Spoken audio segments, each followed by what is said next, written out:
الجمال والحلاوه والطعام دي. ايه ده بصوا ما شاء الله عليها، هي من كتر طريان العجينه. بصوا العجينه، بصوا ما شاء الله عليها. بصوا ما شاء الله. بصوا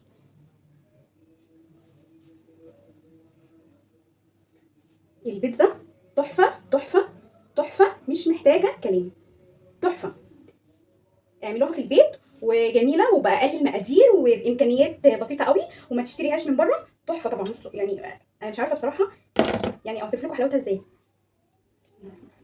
بصوا، والعجينه بتاعتها طريه جدا من تحت يعني هتعجبكم ان شاء الله باذن الله. بصوا مقاديرها سهله وبسيطه، كملوا معايا بقيه الفيديو هتعرفوا مقاديرها. ما شاء الله. والنص كيلو دقيق عمل لي كميه عجين كتير، يعني عمل لي 3 من دول 3 صواني. ما شاء الله، دي حجم كبير. تخيلي بقى لو انت هتجيبيها من محل هتبقى بكام؟ مش اقل من 200 جنيه، 200 250. لا احنا عملناها في بيتنا وبنص كيلو دقيق بس عملنا ما شاء الله كميه البيتزاهات اللي انا عملتها النهارده. بس انا ابتديت معاكم باول بيتزا في الفيديو، سهله وبسيطه وجميله. يا رب تعجبكم وزي انتم ما شفتوها كده. بصوا، والجبنه الموزاريلا فيها بتشد. امشوا على الخطوات اللي انا قلت لكم عليها. ان شاء الله باذن الله تعرفي تعمليها في بيتكم، مش هتشتريها من بره تاني.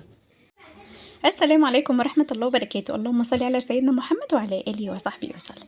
عاملين ايه؟ وحشتوني. يا صباح الهنا او يا مساء الهنا حسب ما بتشوفوني. لو اول مرة بتشوفوني يعني اسمي ام هنا. اتمنى منك تعملي متابعة وما تنسيش اللايك والشير عشان بيرفع من الفيديو جدا وبيتشاف فضلا منك وليس امر. عاملين ايه؟ وحشتوني.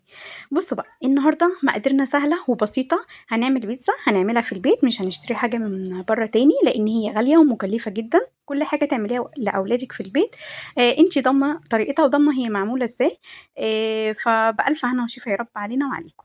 بصوا بقى، معانا هنا نص كيلو دقيق، ومعانا كيس خميره، ومعانا كيس لبن بودر، معلقتين لبن بودر، ومعانا معلقتين زيت، وذرة ملح، وذرة سكر، ومعلقة بيكنج باودر، ومعانا هنا كوبايتين مجين مية. هنحط المجين على النص كيلو، هنحط المجين دول صغيرين، هنحطهم على النص كيلو دقيق، وهنعجن كويس جدا. اهم حاجه لازم تعجني كويس جدا العجينه. لو مش عارفه تعجنيها في الطبق افرجيها معاكي على الرخامه. بصوا ما شاء الله، هي الرخامه عندي هنا نظيفه، فانا قلت ايه الافضل ليا يعني وان انا اعجنها على رخامه.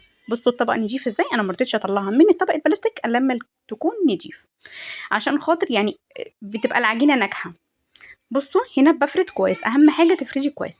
العجينه بتاعت البيتزا لازم تكون بتلزق كده، لان هي من نجاح عجينه البيتزا ان هي تكون بتلزق في الايد شويه، مش قوي بس برضو شويه عشان تطلع معاكي طريه وعجينه ناجحه.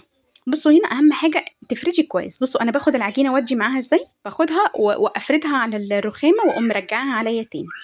ده هنا من اسرار العجينه الناجحه. بصوا هنا حطيت في الطبق شويه زيت وحطيت العجينه وهغطيها وهسيبها قيمه نص ساعه، ساعه الا ربع. بصي هنا بقى عايزين نعمل صلصه العجينه. نص كوبايه طماطم، نص كوبايه طماطم، نص كوبايه كاتشب، نص معلقه بابريكا، نص معلقه فلفل اسمر، هنحط نص معلقه توم باودر، بصل باودر، كل دول نص معلقه، وهنحط معلقه سكر، معلقه كبيره، وهنحط نص معلقه ملح صغيره. لازم الصلصه تبقى حايقه شويه اللي هو حادقه لان هي العجينه دلع. بصوا هنا ما شاء الله قطعت الفلفل الالوان. طبعا الحشو على حسب انت ما تعوزيه، اي حشوه انت عايزاه حطيها. انا كان هنا عندي جبن وفلافل، يعني فلافل بس اللي هي بالخضار، ما كنتش عاملاها باي حشوه تاني. باي حشوه طبعا انت عاوزاه اعمليها، هتبقى جميله من ايدك يا ست الكل. بصوا هنا انا فردت العجينه كويس، دهنت الصينيه زيت وفردت العجينه كويس وطلعتها بايدي من الحروف كده زي انتم ما شايفين، اهم حاجه. وخرمتها بالشوك عشان ما تتنفخش مننا قوي، ما تبقاش مكتومه. هنا خدت معلقتين من الصلصه حطيتهم في قلب البيتزا، في قلب العجينه يعني. وطبعا بسم الله الرحمن الرحيم فردتها كويس. ولو وصلتوا لغايه هنا صلوا على النبي عليه افضل الصلاه والسلام.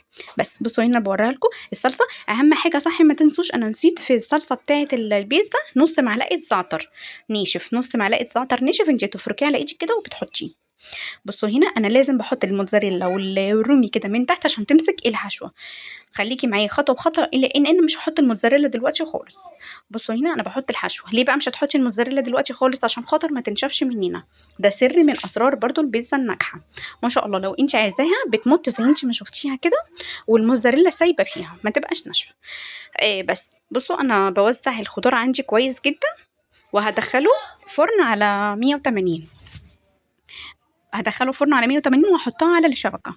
بس بصوا هنا هي كانت خلصت عندي كده، كانت طلعت والخضار خلاص مسك في قلب البيتزا.